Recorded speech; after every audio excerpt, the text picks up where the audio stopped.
sponsored by Dower Infinity.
Welcome to Thinking Tackle. We're still at Sky Lake in France. We've got rid of Adam and Damo, and now we've got Tom and James fishing.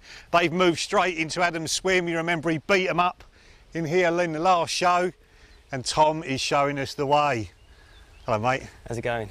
All right. Not as good as it is for you by the look of it. No, actually. It does feel very nice. Does it? Yeah. It's the biggest one I've felt so far, but there's a lot of weed around, so it could be covered in weed, which is giving it the weight. I think you've caught enough to know when it's a big one, Tom. What we're going to do in this show is look at Tom's rigs. We're going to look at James' rigs as well, because they do little different things to how I fish and how Adam fish, how Damo fishes, and you can add all of that to your fishing. We're going to talk bait as well. We're going to interview Andy that runs the lake and see how he fishes the place, because he's mega successful too, just to give you as much information as possible how to catch as many fish as possible on these kind of venues. It's worth pointing out that Tom's had 11 bites already. This is the 12th fish or 12th bite. He's dropped a couple, but he's had them up to 36 pounds, and his style of fishing suits this area perfectly. We've got that information that Adam gave us from last week. Obviously I was here seeing what was happening, and Tom's taken full advantage of that and started his week's fishing completely different to how most people would normally start a week's fishing on these venues. So we're going to look at those sort of tactics in a little while. A little one, eh? Mate, the little ones are 35 pounds. I know. Come to Papa, come on. Come on, Pascal. Come on. Hey. Beautiful, get in. He's a nice one, actually. He is. Slacking off, leave me in there for a second. The dove is on fire. Well done, son, how big's that? 37.6 this one. 37.6, what a stunning, stunning carp. Let's get on with location.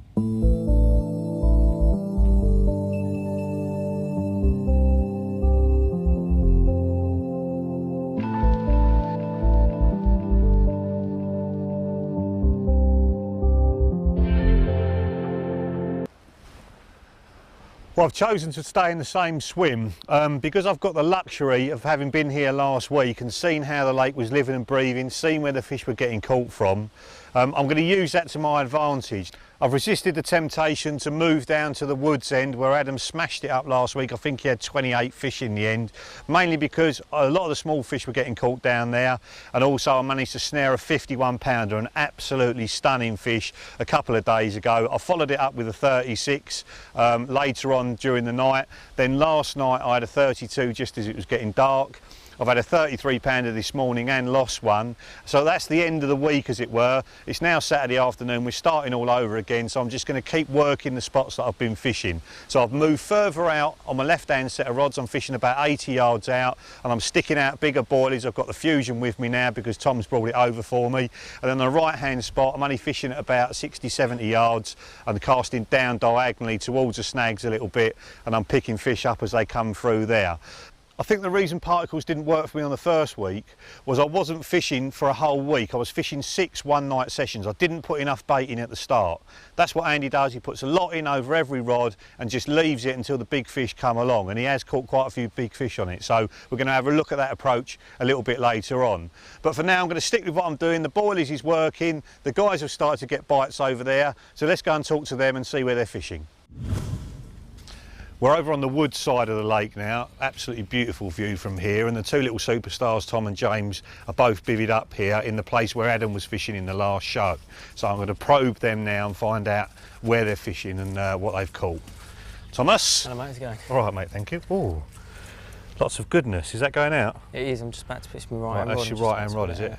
Right, well talk us through first of all then, where's the other two? Right, I've got them spread out because I've got a bit of room down this corner. I didn't want to put 3 rods on one area just so it's an obvious sort of fishing area for the fish to scare away from in the end, I suppose. Yeah. I've got one sort of round that tree in the middle of that bay.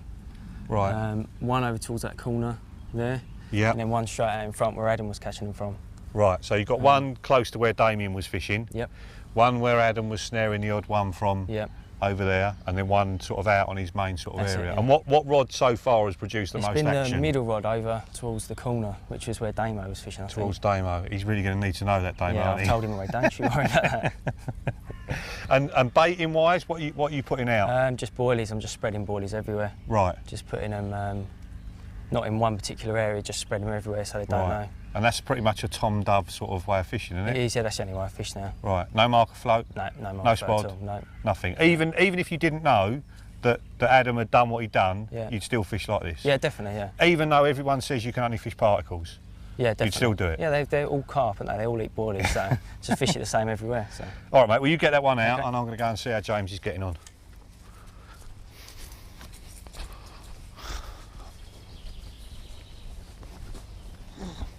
Right, Jimbo? Hello mate, you alright? Yeah, good, mate, thank you. Good, good. Ooh, is that what you're getting when you wind in? And yeah, after every cast. Right, okay. Or on all 3 rods? On all 3 rods, yeah. It's, Right. All it is like a little layer of carpet, really. Yeah. It's nothing to worry about at all. No, no. So where are you putting them then? I guess you've got one on the same bit as Tom out there, are you? Yeah, I mean, having received copious amounts of texts from Adam Penning last week while we were enjoying ourselves at Gigantica, it seemed like I'd be a bit foolish, really, to look over it. Yeah. That's about 80 yards, isn't it, that one? Yeah, there's one at about 80 to 90 yards. Then I've placed my middle rod slightly shorter, about 60 to 70 yards. The odd boilie split in, so I thought there might be They the go odd... off in a weird direction at times as well, don't they? Exactly. You can't be mega accurate like you can with a spod. No, no. But we're not trying to achieve that anyway. No, so, absolutely. and then finally the third rod's in a lovely sheltered corner. Yeah, that looks sexy in there, doesn't it? That looks like it's going to produce a big one. Yeah, it does. I mean, most people that come here would automatically cast into the middle, wouldn't they? Yes, especially with the amount of room we're fortunate to have this time. So, yeah, fair play. All bases covered, mate. Well, I'll let you crack on. Okay. I'm going to go and get my rods out again because it looks good for another bite. Yeah, no right, mate, problem. I'll catch you later. Cheers, Dad.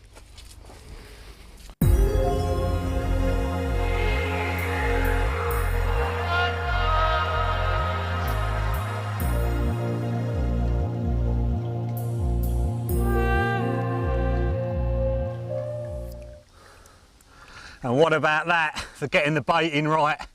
Half a tail he's called, 52.5 pounds. My biggest one of the session so far.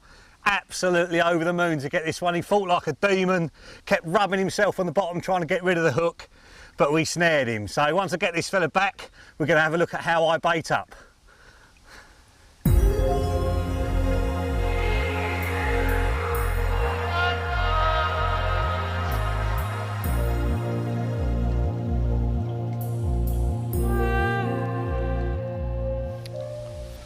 I'm going to get this rod out again as quickly and stealthily as humanly possible, so I've got the throwing stick and the baits with me.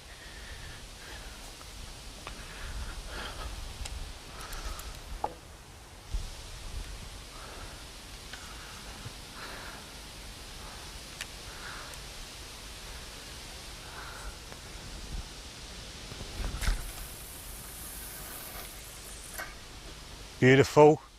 Just feel the lead down. Donk. Right, that's on hard bottom. Put the rod straight down. reach for my stick and I'm using the circles of that splash as a target. So when I'm baiting up after a bite, I'm just skimming the baits along the surface, just trying to make as little splash as humanly possible to get the fish to come in and feed again as quickly as possible. And what a lot of people will do, they'll cast the marker float out, they'll drag that round the swim, then they'll put the rod out, miscast it a couple of times and scare any fish away that are there and then bait up. And that's when you can wait until the same time the next day for another bite. So by doing it this way, minimum disturbance, you're just spraying these baits across the surface to hopefully bait up so the fish don't even know you're there. And after getting a fish during the day, I'd probably put, I don't know, 50 to 100 extra baits out, which is totally different from how I bait up when I'm actually starting a session. I'll actually try and make noise. If there's not fish in the area, I'll put the baits out 5 or 6 at a time. I'll put them up in the air and try and make that thudding sound as they hit the surface to actually draw the fish into the area. And by putting 6 baits out at once, if you can get them far enough, you're baiting up 6 times as fast as a guy that's putting them out 1 at a time. So 2 different styles of baiting to suit 2 different situations, and probably got just about enough out there now. If you find the baits are splitting when they're coming out of the stick, if you wet the end of the stick, it will reduce the backspin on the baits and stop them splitting. They won't go as far, but if you can get them out there with wetting the stick, you have to do it probably every half a dozen strokes. And with these curved sticks, you basically start off with your weight on your back foot and transfer it through. It's almost like a cast. So that's just about enough bait out there now. Let's get that rod sorted. Well, this has been an epic battle, and it is one of the real big ones. I know I've had some big fish on this, but this is one of the real big ones.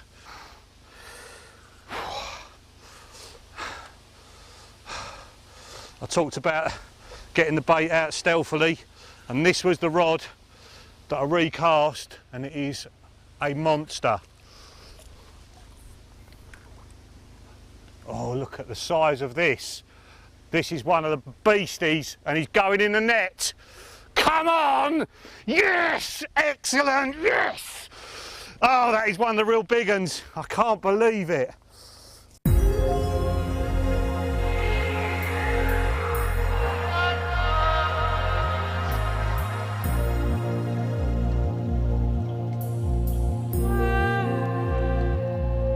How about that for proof of the pudding? The U-fish, 45 pounds 8 ounces, not one of the 18 that I thought it was, but my God, did it fight. Oh, so chuffed with this one, and hopefully that convinces you to bait up stealthily.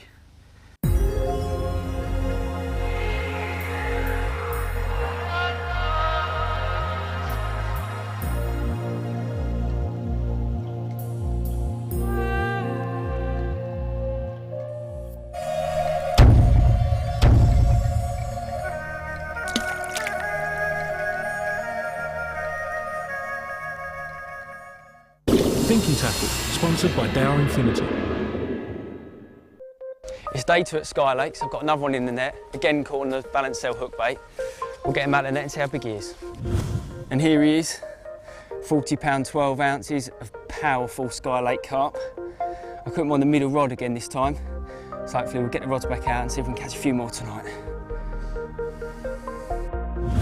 Right, we're here on day 2 of my session. Unfortunately, things aren't going to plan at the moment. Tom and Dan are catching a load of fish, and I've only had 4 so far. They've been nice ones, up to 38, including a catfish, but the fish just seem absolutely stacked up on the left-hand side of the lake. So rather than sitting here waiting for them to come to me, I'm going to go to them and hopefully snare a couple tonight. I'll let you know how I get on.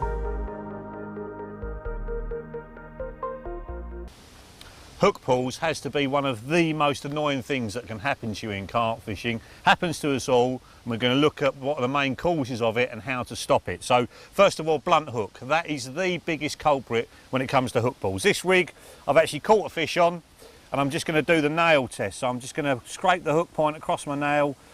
It's catching hold there. It's Yeah, that's still pretty good, that one, I have to say. That's catching hold as I drag it across my nail. That's a test. If that one was blunt, it would just skate across my nail and it wouldn't get cast back out again. So there's no substitute for a brand new hook straight out the packet.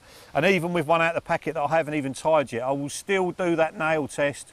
Oh, that's wickedly sharp. When it sends a shiver down your arm where it's gone into your nail so easily, you know they're absolutely razor sharp.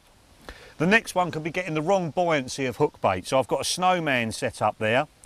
Now, if that was too buoyant, it would sit up sort of almost too far off the bottom there, and it would make the point of the hook extremely light, and that would stop it from catching hold properly. So in this instance, the combination of a larger bottom bait and a smaller pop-up means that it sits on the deck. It sits up like that.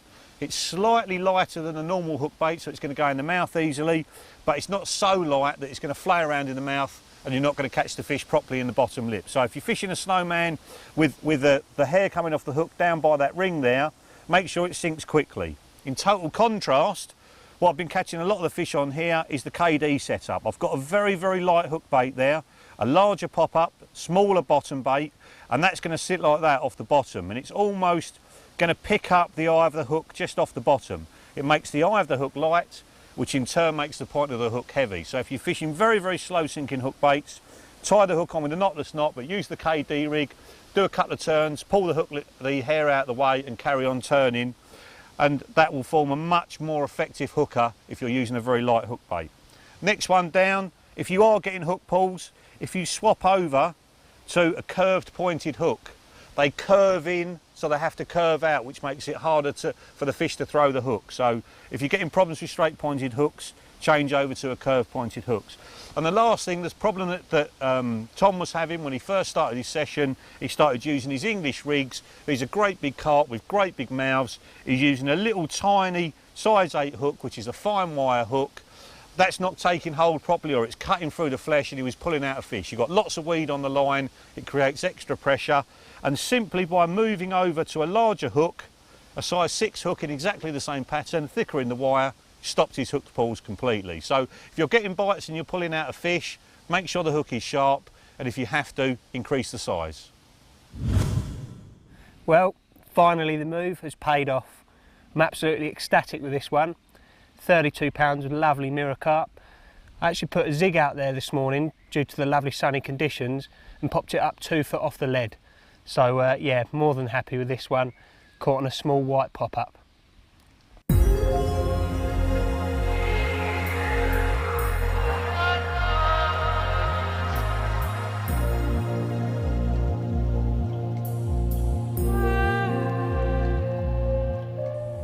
Good morning. It's my first bite since sunrise. I've had a few through the night. As you might have seen, James has moved into my left-hand side, so I've decided to move my spot further right. And this was actually on the new spot as well as the ones last night. And I've got my first common carp on, so I'll get it in and show you what I caught him on.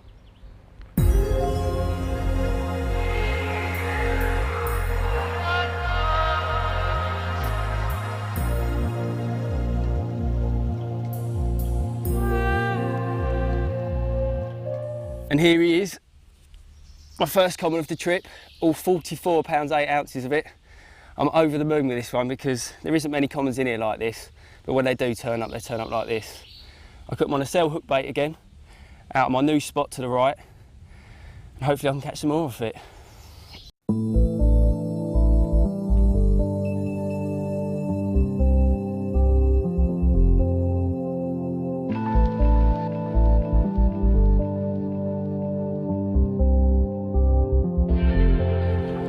I'm giving the swim a rest for a little while just to talk to Andy about particle fishing, because he is the particle master.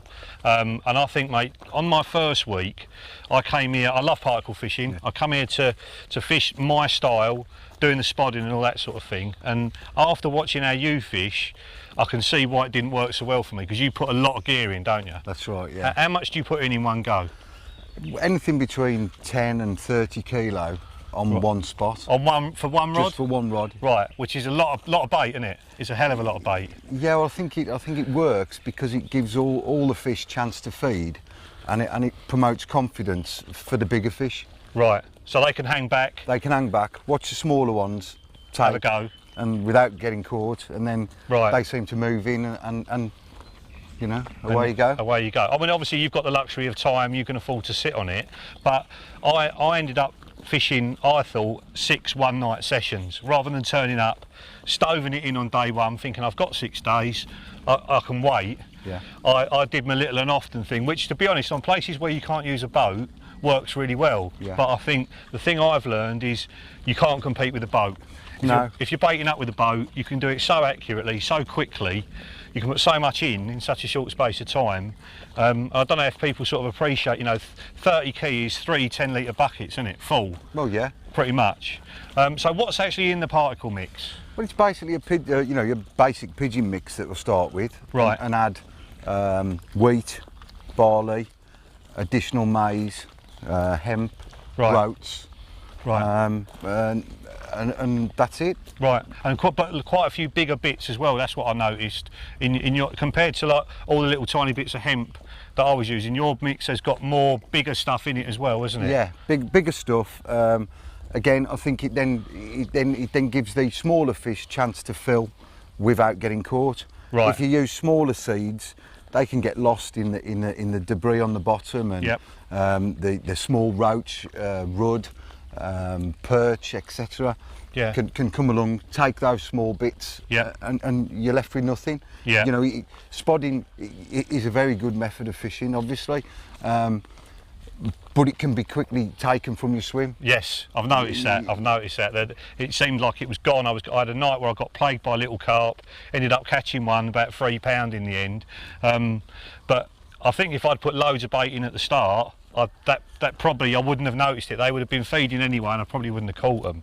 And I wanted to talk about these as well, mate, because they're pretty radical. I've never seen a particle rig or a plastic rig like that, and I use plastic a lot. Yeah. So on there you've got a bit. Is that sinking corn on the eye? Sinking on the eye. Right. Pop up on the bend of the hook. Yep. And then a difference in colour, because I think it helps with taking away, you know, the in your face of just something standard, you know, like a stack of... It blends in, doesn't it? So well on the mix that you're using. I've had a look at that mix, and it, you know, it's very difficult to pick that out. And I bet you them big uns don't even know what they're being caught on. Well, no, because they can't isolate one particular thing in your swim. Yeah, and I like that bit on the bend you got there, because that basically helps the hook to sit over that way every time, doesn't it? That's right, Dan. It's not just for attraction or colour or anything. It actually balances the hook, so that when it goes down, it sits there waiting, ready to grab the fish. Ready to grab. 9 times out of 10 in the bottom of the mouth. And then this one as well. I mean, God, that's even more. You got plastic, 3 plastic maggots on there, a little bit of corn on the hook as well, and a bit of corn on there. That is very crafty, as we say. Yeah, same principle again. Yeah. Stops them isolating. Yeah. You know, after the little ones have been in and the big ones are sitting back. Yeah. Yeah, wicked. So, and it's going to keep its buoyancy as long as it's in the water. That's going to stay the same buoyancy. Yeah, you can leave it there indefinitely. Yeah. It's never going to change. Wicked. Well, that is a very interesting insight into how Andy fishes plastic over loads of particle. I'm certainly going to put in my fishing, and I bet I'll use it next time I come here.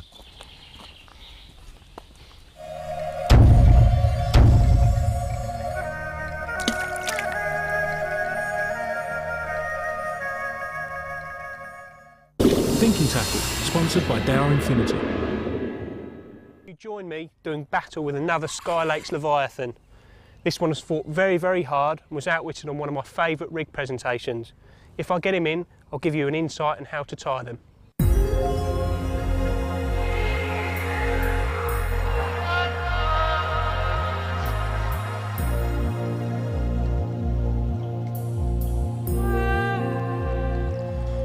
Yes! Get in there. 40 pounds, 4 ounce of colossal mirror carp. This one fell to one of my favourite rig presentations. Let's see how to tie it. We're over in James's swim now, and we're going to talk rigs first of all. I know you've got a snidey rod down the margins, mate, haven't you? Certainly have, Trying to catch some of the big ones. There's been huge carp swimming up and down this margin where the weather's nice, so Jimmy's angling for them, and that's one of the rings you've got on, isn't it? Certainly is, yeah. So talk us through what you've got on there, how you tie it. Well, basically there's 2 grains of plastic corn on the end there. Pop up?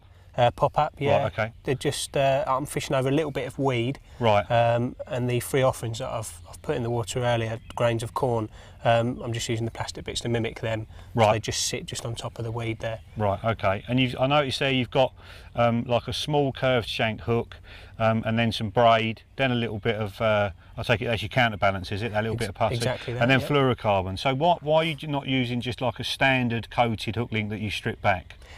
Purely and simply because I want the rig to be as inconspicuous as possible. Right. The water I'm fishing back home is very, very clear. Right. It's absolutely gin clear, in fact. And everyone on there is fishing chod rigs and boilies straight into the middle. Right. It's very easy to fall into that trap, in my opinion. Yeah. So I went there and did completely the opposite. Fished in the margins with really inconspicuous rigs such as this one and sweet corn. Right. And the results so far have been fantastic. With Right. topped by a common at 39.2. So nice. the invisibility is working so far. Excellent, excellent. Okay, well that's that one. Hopefully that's going to go for you. Yeah. Now this one I'm guessing is a boilie presentation. Is that right? Yeah. So talk us through that. Basically, yeah, I'd fish that over more of a scattered boilie approach, Right. rather than this sort of margin rig that I just showed you there. More of a big fish rig, in my opinion. The great thing about this rig, which is known as the multi-rig, Yeah.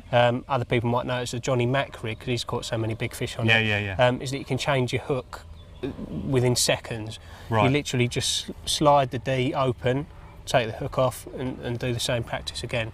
Right. And you've got a brand new hook on there within seconds. Right. And do you think it's important to have with an outturned eye on it like that? 100%, yeah. Right. Yeah, otherwise it won't sit correctly. Right. That said, I have used it with a curve before as well. Right. And you've got to make your own mind up on this one because it sits very aggressively with a curve. The curve actually sits parallel like that, so Right. it's like almost a big Z sitting there on the bottom. Right, okay. I have had results on that as well, so Right. it's horses for courses on that Right. one, really. Okay. And you've got that doubled over. Obviously that's to stiffen it up a bit and to help the hook. Well, to help you to take the hook on and off quickly. Exactly that. Yeah. Right. Okay. And it's just literally going to sit exactly as we see it there on the It's going bottom. to sit there, yeah, like a little claw. Right, okay. All right, well that's 2 good little rigs, one for boilies, one for particle. Now I wanted to talk to you a little bit about working in the tackle trade because you worked for a publication for a while, now you work for a manufacturer. Yeah. There's been lots of youngsters watching, you know, you're only in your mid-20s. Yeah, 24. And you've been how long have you been in the trade? Cool, blimey, probably 5 or 6 Long years enough, now. if you can't remember how long it is, yeah, it's a while. long enough. So Yeah. what advice would you give to people coming out of school, out of university? Oh, was that a carp? No, actually, I think it was one of those sunbursts that we keep seeing in the margins. Kind of a bit So wild. what advice would you give then? If you wanted to get into the tackle trade, what should people do? I guess be a little bit proactive. I say proactive, it was actually my mum that prompted me to go for it because Right. I was an estate agent before. Right. Obviously just selling houses, being yeah. a bit of an herb, but yeah. But no, we saw it in the magazine. My mum said, well, why don't you just go for it? Just try it. You love fishing, you can Yeah. take a photograph, Yeah. you can write a little bit. Yeah. Why don't you just try it? So I applied, took it from there, got a call from DHP at Total Right. Carp magazine, Right. went for an interview with Jim Foster. Right. Obviously got the job and I started as an assistant with Jim Foster. Right. Doing what?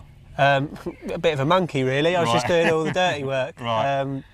Actually work on an Irish Angler magazine, which obviously wasn't what I really wanted to do. I wanted to be on Yeah. the carp fishing mag. Yeah. And eventually, after pestering Mark Coulson for a long time, he decided to take me on board on Total Right. Carp. Right. And then built a relationship with you guys through doing features, etc. Yeah. And And it just blossomed from there, basically. exactly, Yeah. exactly. Yeah, I mean, it's what you said at the beginning is probably the best thing is be proactive. You know, keep in touch with the companies. You know, keep putting your name forward. Keep showing how keen you Yeah. are. And eventually somebody will take notice, won't they? Exactly. You know, yeah. if you sit back and think catching a couple of big carp is going to be the No. ticket to fame and stardom, No. that is not the case at all, Not is at it? all. Like any job, it's 90% work and Yeah. 10% of the good bits, isn't it? Really, Exactly, you know? exactly. And it's a lot of its personality, I guess, as well. You know? Yeah. You've got to be a sort of a personable guy. You've got to think about others. Just be living in your bivvy and catching Yeah. big carp is no longer enough, is not it? at all. No. No, it's Catching carp is half of it. Yeah, exactly. Yeah. So. Yeah, Cool. Okay, well that's a very good insight into how to get into the tackle trade, and a couple of rigs that James has caught a lot of fish on. Hopefully those big ones down the edge are going to make an appearance.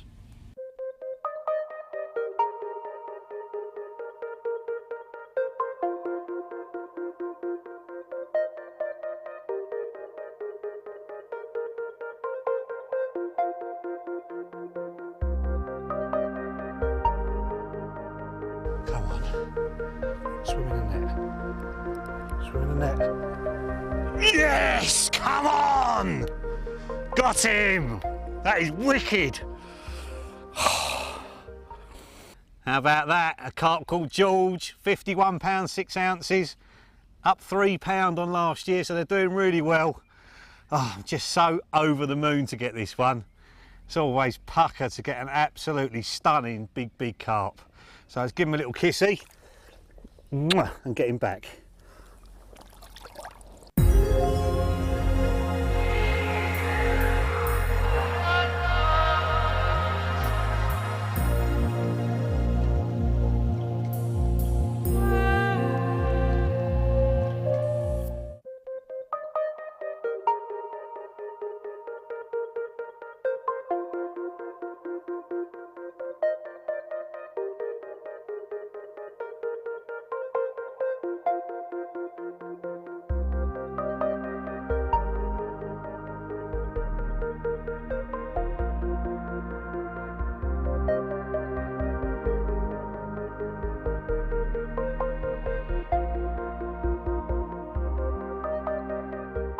Absolutely awesome.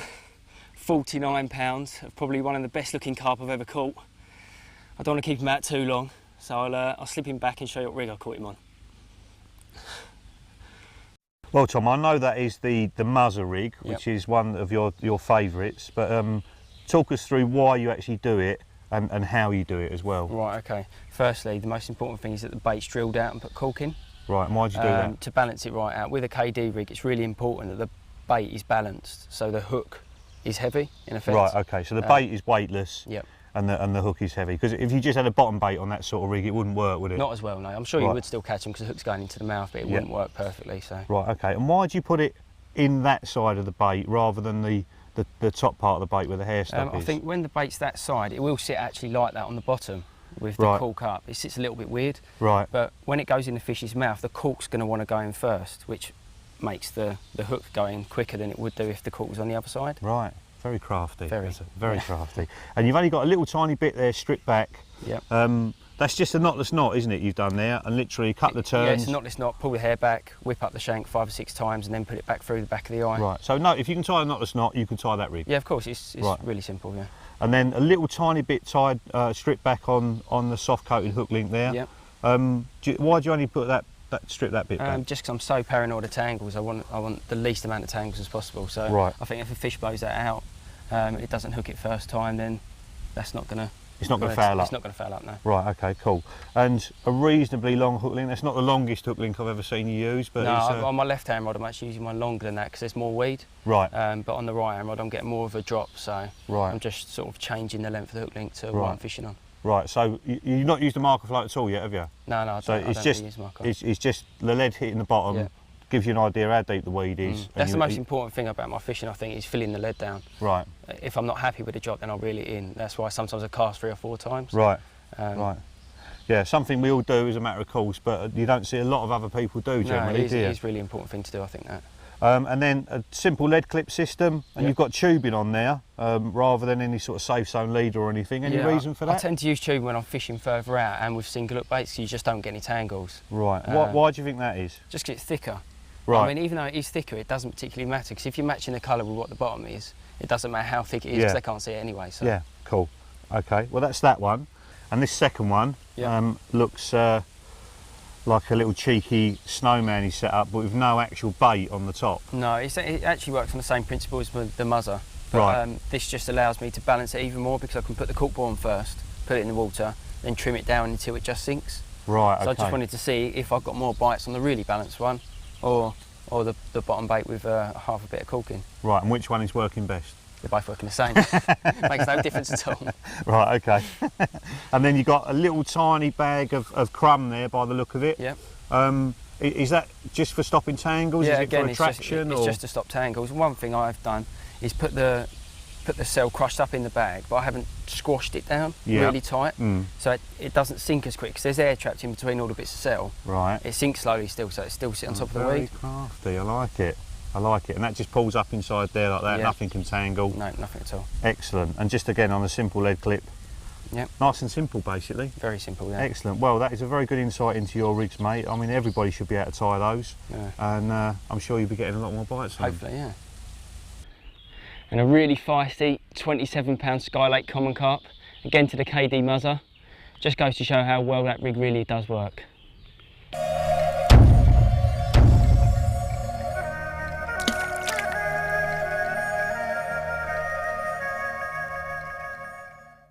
Thinking Tackle, sponsored by Dow Infinity.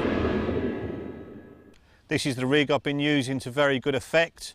Snowman setup, tied up KD style. Got a little tiny Newgrange pop-up there that I've made myself on top, and then a Fusion bottom bait. I haven't used the 20mm ones that I'm putting out. I've used one of the ones that's not completely round just because it's a bit smaller. That's balanced perfectly, so the hook is laying flat on the bottom, but the bait is slightly off, so it's very, very light. It's going to fly into their mouth very easily. Tied on with a simple knotless knot, just done a couple of turns, pulled the hair out of the way, done 5 more turns back through the eye. So if you can tie the knotless knot, you can basically tie that rig. And what's happening underwater is the lightness of the bait is making the eye very light, which in turn is making the point heavy. And I'm getting some fantastic hook holds with that. A coated hook link with probably about an inch strip back by the hook. A bit of putty on there just to keep everything on the lake bed, and also to pull the hook down as well as soon as the hook link goes slack inside the fish's mouth. And then a longer hook link than I use when I'm particle fishing, because the fish are moving between bait fairly quickly because the baits are spread all over the swim. So probably an 8 to 10 inch hook link, something like that. A quick change system at the other end, which I favour all the time just to make things easy for yourself. And you can sometimes unclip that with the fish in the net, so you haven't got to worry about taking the rod up with you when you're lifting the fish out of the water. And then a simple lead clip system, 3-ounce distance lead on a lead clip which has got the swivel actually moulded inside it. So if I pull against that, God, that hook's sharp. Bang.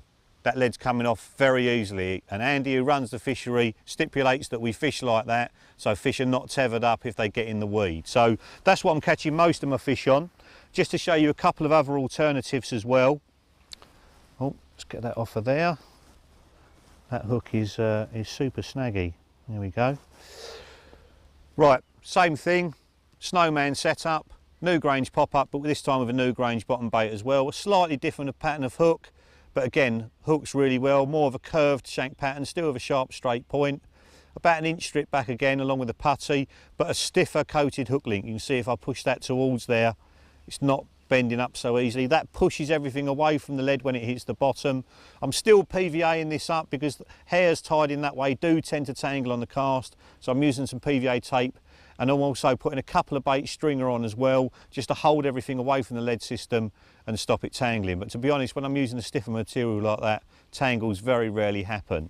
And then if you're just going to fish a standard bottom bait, if you haven't got any pop-ups with you and you're putting out loads of bottom baits like I am, that's a 20mm Fusion, and then tied onto a wide gape hook, and then I've just got a rig ring up by the bend of the hook. And the reason for that is that bait is very heavy, and having the hair coming off the hook near the bend of the hook makes the point heavy. So the general rule is, if the bait's heavy, have the hair coming off the hook near the bend.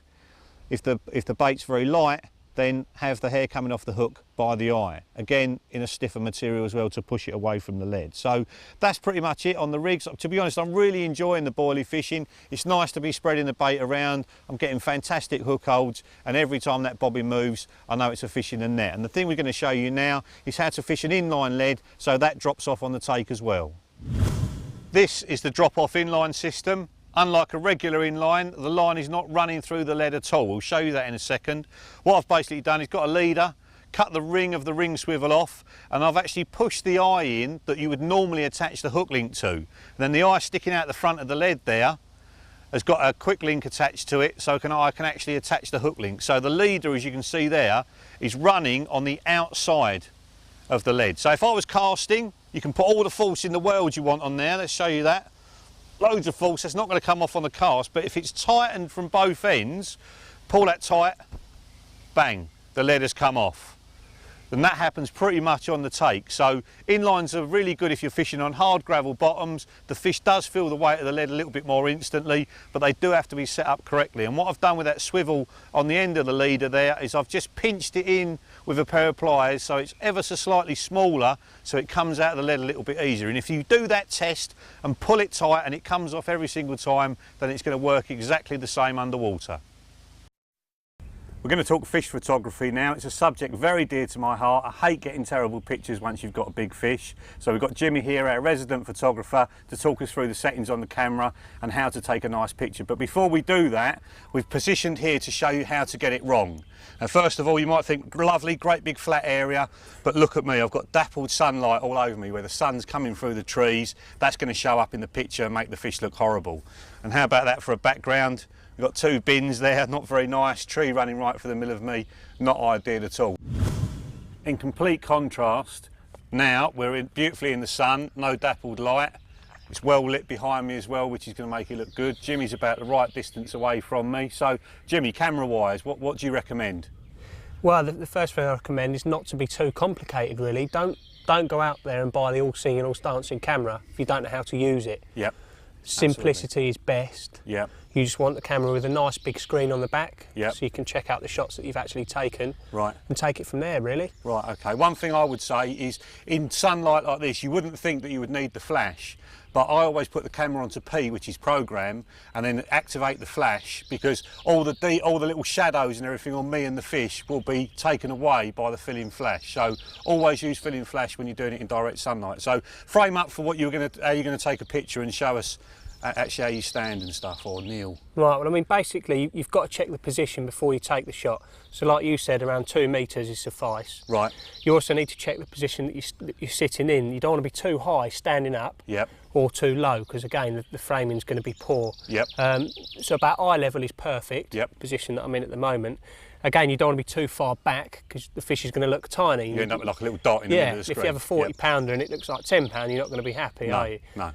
So that's very, very important. Right, and then just holding the camera itself? Yeah, I mean, keeping as stable as you can is the most important thing in photography, because camera shake is a problem. Right. If you get camera shake, you're just going to be blurred, and right, okay, again, you're not going to be happy with the shot. So, right, okay.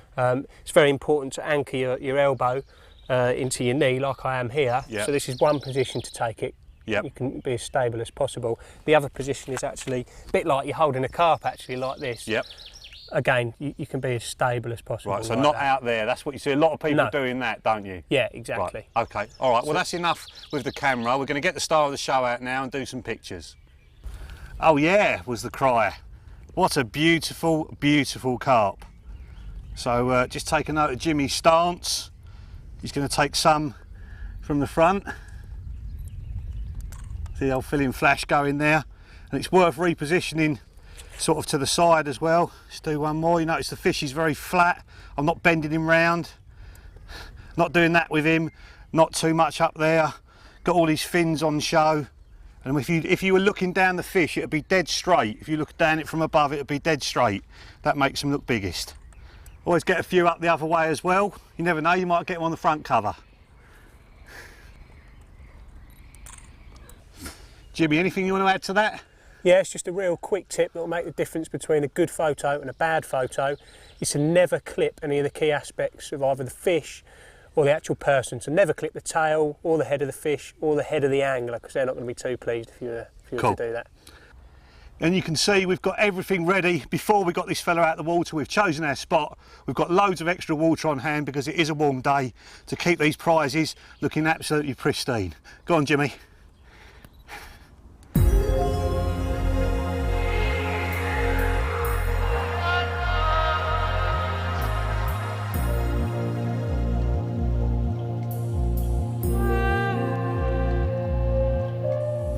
How about that? This is what carp fishing's all about. Sitting on the bank with your mates, enjoying a lovely barbie. I've had fish on me today, but nothing's actually happened on the rods. I had a couple last night, mid-20s, but there's a load of big uns in that bay up there, an absolute load of big uns. So I've rebaited up there, brought those rods out the water for a little while. I'm going to recast them again in a minute, and hopefully tomorrow morning we'll be able to show you a big un. What an awesome way to finish our show at Sky Lake. We've all had 40 pounders last night. I had a 40 common, Tom had a 40 mirror, and look at this creature. What a wood carving. We've got to say thank you very much for Andy and Bernie at Sky for looking after us so superbly while we've been here. I think we've given everybody as many tips and tricks as we possibly can for catching beautiful fish out of these kind of lakes, and we'll see you on the bank sometime. What do you reckon, Tom? Absolutely awesome. I don't think we've had much sleep between us this week. We haven't, it's been mate. Really good, isn't it? We haven't. I think James deserves the last word with this one. Yeah, I've had a fantastic week. All's well that ends well, really. Yeah. Because it's been tricky, but towards the end of the week things have picked up. But it's been worth it, mate, hasn't it? Well worth it. It's been worth it. Well worth it. Wicked. Thanks very much for watching.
Thinking Tackle, sponsored by Dower Infinity.